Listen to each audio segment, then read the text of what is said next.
En fait, à la rédaction, quand il y a quelques semaines, on préparait les sujets pour Apt, il y a mon journaliste qui travaille avec moi, Benoît Gauthier, qui m'a dit « Hélène, j'ai trouvé un centre équestre non loin d'Apt qui pratique l'équihomologie. » D'accord. Équihomologie, je n'avais jamais entendu ce terme-là. Donc je dis, on y va, ça m'intéresse de découvrir une nouvelle approche du cheval. Eh bien, vous allez voir, on va partir à Mazan, non loin d'ici, dans ce centre équestre. Et cette approche, cette équihomologie, c'est en fait reprendre les fondations communes entre le cheval et nous, c'est-à-dire l'instinct animal, pour communiquer finalement d'animal à animal. Vous allez comprendre, regardez. Mazan, dans la Drôme provençale, à quelques kilomètres d'Apt. Dans ce décor idyllique, au milieu des vignes et au pied du mont Ventoux, on pratique l'équitation. Tu fais attention que tes rênes, tu vois là, si elles sont pendues d'un côté, ça va tirer plus à droite ou plus à gauche. Donc du coup, tu vas aussi induire qu'ils partent. Donc mets-les bien centrales. Un centre équestre de 40 chevaux en apparence classique. Cependant, la méthode de travail enseignée ici est pour le moins originale. Ce matin, Daniel monte à cru, sans selle, un cheval à qui il a bandé les yeux. On va tourner un petit peu là. Oui, c'est très bien, garçon. Dans ce centre qu'il a créé il y a 13 ans, Daniel enseigne l'équihomologie, l'art de communiquer autrement avec les chevaux. Oui, c'est très bien. L'équihomologie, c'est la science qui permet de communiquer avec le cheval. Ou si on veut résumer, c'est l'art de communiquer avec le cheval en s'approchant le plus possible de son langage, c'est-à-dire en utilisant le langage non verbal. Voilà. C'est son passé sur les champs de course et ses années d'expérience dans le monde de la communication qui lui ont donné l'idée de ce projet. L'objectif, c'est déjà apprendre au cavalier à baisser son taux de stress et à écouter plus cette relation et à parler plus avec son corps, moins avec sa tête. Et ce travail commence dès le plus jeune âge, ici avec un poulain d'à peine 5 mois. C'est par le toucher que Daniel tente de mettre en confiance les équidés. Nous avons depuis des millénaires un rapport de prédateur et animal de proie. Donc quand le cheval nous voit, généralement il a tendance à nous fuir. Donc en touchant le poulain dès le départ, il nous associe à son monde et lentement nous rentrons dans quelque chose qui devient plus naturel, plus spontané. Et par ce biais-là, il y a un apprivoisement, une confiance et une relation de qualité qui s'établit par ces premiers contacts. Sauter à la corde, jouer au ballon ou encore grimper sur le dos de la monture, Daniel habitue très tôt le poulain au contact avec les êtres humains. L'objectif, c'est de l'habituer, déjà tout petit, à ce qu'il y ait plein de choses qui bougent. Et plutôt que d'avoir son instinct de survie qui va lui amener une réaction pour fuir ce qui va juger comme une agression, lui apprendre à normaliser et à banaliser toutes ces actions. On diminue le nombre d'accidents, le nombre de problématiques qui sont liées à son stress et à ses pulsions instinctives naturelles. Chaque semaine, Daniel reçoit un ancien cavalier ayant un mauvais souvenir de sa dernière montée, le plus souvent une chute. Aujourd'hui, c'est Marion qui n'est pas montée à cheval depuis 28 ans. Toujours tu plies tes genoux, tu gardes un maximum de flexion au niveau des genoux. Ce sont des amis qui m'ont dit « Marion, il faut vraiment que tu viennes voir ce centre équestre, il travaille très différemment et ça va te plaire pour reprendre le cheval. » Voilà.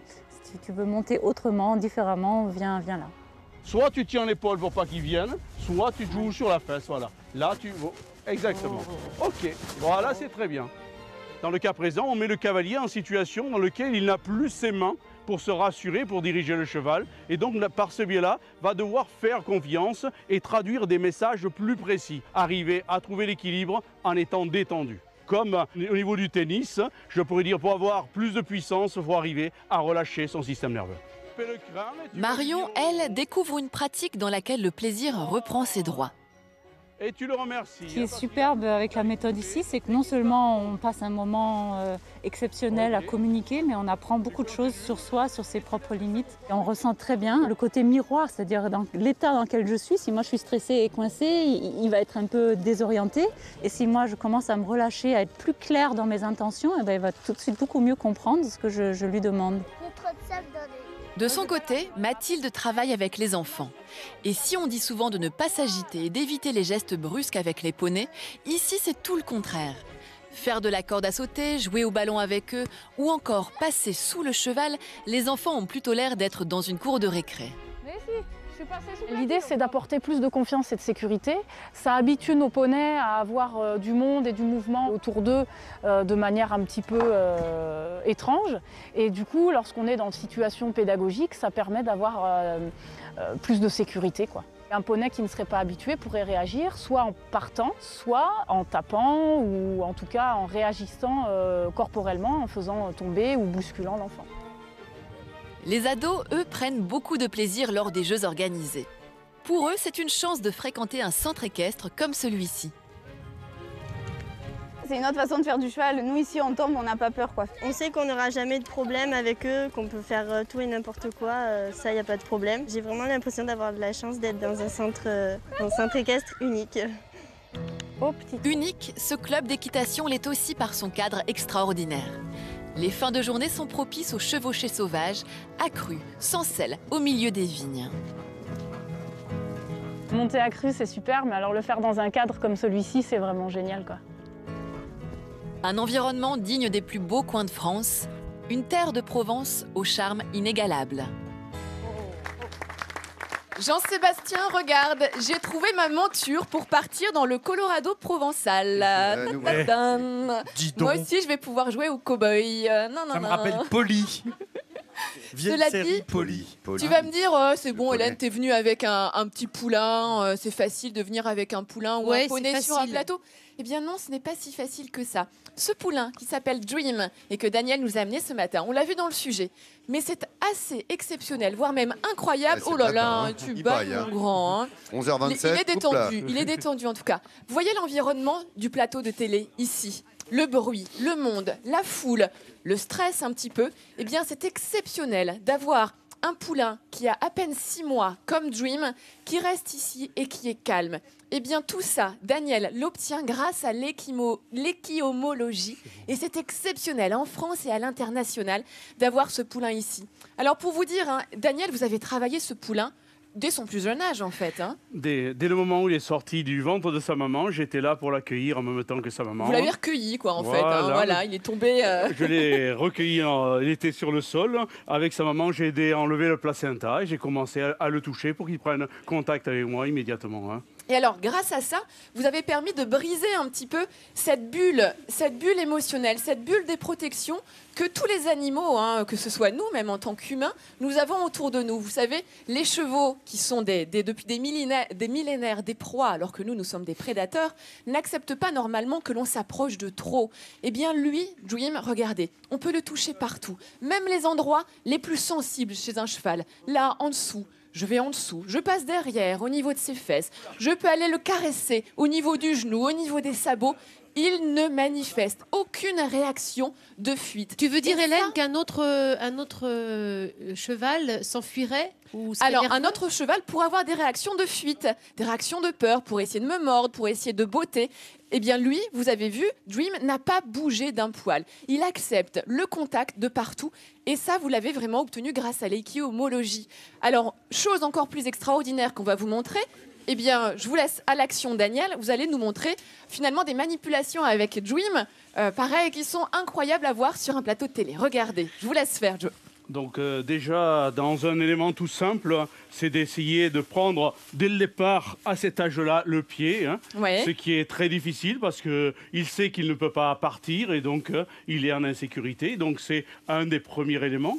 Souvent, on a une peur avec le cheval, c'est de se retrouver derrière. Hein. Oui, c'est souvent Donc ça. là, dans le cas présent, je le fais même reculer dans ma direction. Hein. Je le fais en restant sur ses fesses, en étant en sécurité. Hein. Et vous pouvez même le mettre debout. Hein. Faites-le Ah, ça moi fait voir. partie des options possibles et envisageables, Monsieur Dream. Hein.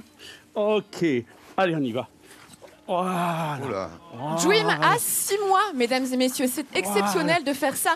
Les chevaux, normalement, sont débourrés à l'âge de 3 ans. Et lui, il a 6 mois, il se laisse manipuler faire, à ce ouais. point-là. C'est formidable. Et on va peut-être même le mettre couché. Ça, c'est pareil. Ça demande vraiment une relation de confiance entre l'homme et l'animal. Et vous entendez, Daniel parle. Alors, aucune brutalité là-dedans. Il murmure à l'oreille des chevaux, Daniel. C'est pas la méthode Teddy Riner, ça? Jonathan. Il lui parle. Et on va faire venir Jonathan, qui est le fils de Daniel. Regardez la confiance qu'il peut y avoir. Jonathan, vas-y, couche-toi. Oh, il se couche sur son poney. Il se couche sur ce petit poulain. Et on va même faire lever le poulain Dream avec Jonathan dessus. Je vous laisse faire, Daniel. Tu te lèves, tu te mets là-dessus. Avance, avance, avance. Avance, avance. On va voir si devant les caméras, il va vouloir se le relever ou non. Tiens son crin. Ah, il est bien là, regarde. Voilà. Il baillait tout à l'heure, regardez, voilà. Allez, c'est bien. Il est bien. Allez, parfait. Allez, tu le tiens bien, Jonathan. Allez, viens. Et on se lève. Il a l'air d'avoir aimé les feuilles. Allez, Monsieur Dream. Allez, Monsieur Dream. Allez, Monsieur Dream. Et voilà. Bravo, Dream. Bravo, bravo, bravo. Bon, merci beaucoup, Daniel. Merci, Hélène. Avec plaisir. Eh bien, forcément, Laurent, pour Daniel et pour son centre équestre, eh bien, je ne pouvais que vous intégrer dans la grande famille des talents Midi en France. Et je vais vous remettre cette décoration. Voilà, c'est pour vous, que vous pourrez afficher sur le centre équestre. Sur votre centre équestre. Merci beaucoup. Merci, Daniel. Merci de votre accueil. Merci beaucoup. Bravo. Merci beaucoup, Hélène. C'est vrai que c'est assez exceptionnel. Tout ça est en direct, vous voyez, sur France 3, dans Midi en France. Et regardez ces images d'exception avec ce cheval qui est là et qui est vraiment très docile, très tranquille, comme l'est Vincent Ferniaud, qui ne craint pas les caresses non plus.